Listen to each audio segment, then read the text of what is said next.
राम राम, जय हिंद। स्वागत है एक बार फिर से आपका हिंद डिफेंस एकेडमी पे। एक सवाल जो मेरे पास बहुत दिनों से आ रहा था उसके ऊपर आज हम बात करते हैं कि दौड़ के रनिंग के कितने दिन पहले हमें रेस्ट लेना चाहिए, कितने दिन पहले हमें अपनी रेस रोक देनी चाहिए, उसके ऊपर आज बात करेंगे कि कितने दिन पहले।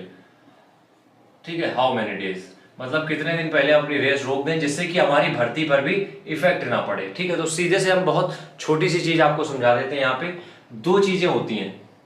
एक तो होता है नॉर्मल रनिंग, जब आप कर रहे होते हो मतलब आपको कोई पेन नहीं होता है। एक होता है अगर आपको थोड़ी बहुत इंजरी हो गई है तब।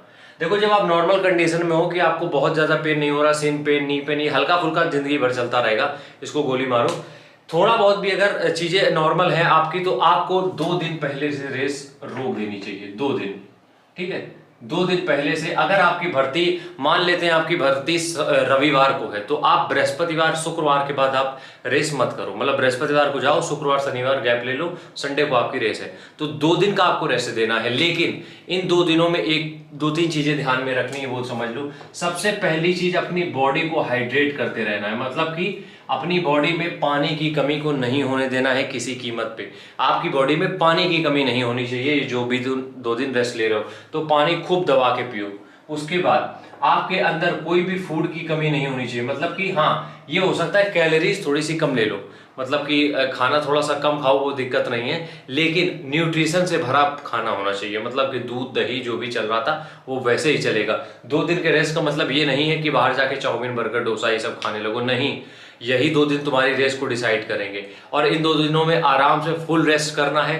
हल्का फुल्का मसाज करो, हल्की फुल्की स्ट्रेचिंग कर सकते हो, या कहीं पे पेन हो वहां पे मसाज करके गर्म पट्टी बांध के जो चीजें भी करनी है 2 दिन में थोड़ा बहुत करते रहो। लेकिन बहुत एक्सट्रीम या कुछ भी एक्स्ट्रा करने की जरूरत नहीं है इन 2 दिनों में, क्योंकि इन 2 दिनों में एक्स्ट्रा एफर्ट डालोगे रेस नहीं क्लियर होगी। जो तुम सोचो कि 2 दिन और करके देख ले शायद और अच्छी टाइमिंग आ जाए, तो ग्राउंड पे तुम्हारी टाइमिंग चली जाएगी। तो इस बात का ध्यान रखना। अब बात आती है इंजरी की।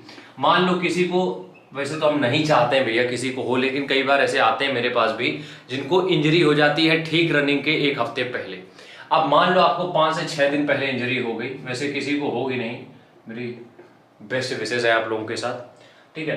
5 से 6 दिन पहले अगर मान लो थोड़ी बहुत भी इंजरी किसी को हो गई, अब हमें ये लगता है कि 5-6 दिन का अगर हमने गैप कर दिया तो दिक्कत हो जाएगी। लेकिन अगर आप उसी इंजरी के साथ दौड़े, जो आपको इंजरी हुई है उसी इंजरी के साथ 5-6 दिन बॉडी पर और लोड डाला, तो यकीन मानो वो इंजरी और भी ज्यादा खतरनाक हो जाएगी। फिर आप चलने काबिल भी नहीं रहोगे, रेस तो बहुत दूर की बात। तो मेरी एडवाइस ये है कि अगर आपके पास 5-6 दिन है और आपको इंजरी हो गई है तो 5 से 6 दिन का भी रेस्ट देने में कोई दिक्कत नहीं है। रेस पे बहुत ज्यादा इफेक्ट नहीं पड़ेगा। हाँ, हो सकता है आपका प्रदर्शन उससे कम रहे, जो आपका बेस्ट होता है उससे थोड़ा सा कम हो सकता है, लेकिन यकीन मानो बहुत ज्यादा इंपैक्ट आपकी रेस पे नहीं पड़ेगा। अगर आपने शुरुआत के 4-5 महीने बढ़िया से तैयारी करी है तो 5-6 दिन का भी रेस्ट आप दे सकते हो अगर आपको इंजरी है। इस बीच में आप अपनी इंजरी को ट्रीट करो, जो भी आपकी चोट है उसको ठीक करने की कोशिश करो। इन 5-6 दिनों में अगर और लोड डालोगे तो और चोट गंभीर होगी, तो फिर वहां पे दिक्कत छोड़ो, तुम तो चलने काबिल भी नहीं रहोगे। तो बस एक छोटी सी एडवाइस है कि इन 5-6 दिनों में अपनी चोट को थोड़ा सा संभालो और उसको थोड़ा सा ट्रीट करने की कोशिश करो, ना कि उस पर लोड डालने की। तो ये छोटी सी बात थी, मेरे हिसाब से समझ में आ गई होगी, इतना कुछ तो था नहीं इसमें। और जिनकी भी रेस है, जिनका भी आने वाले टाइम में रेस है, उनको मेरी तरफ से बेस्ट विशेष है, ऑल द बेस्ट है। बढ़िया से अपनी रेस करो, और क्या कहना, बस इतना ही कहना है। और बाकी सारी चीज़ें चल ही रही है एज यूजुअल जैसे चलती है। नेक्स्ट वीडियो में फिर मिलते हैं किसी नए बेहतरीन से टॉपिक के साथ। तब तक के लिए जय हिंद।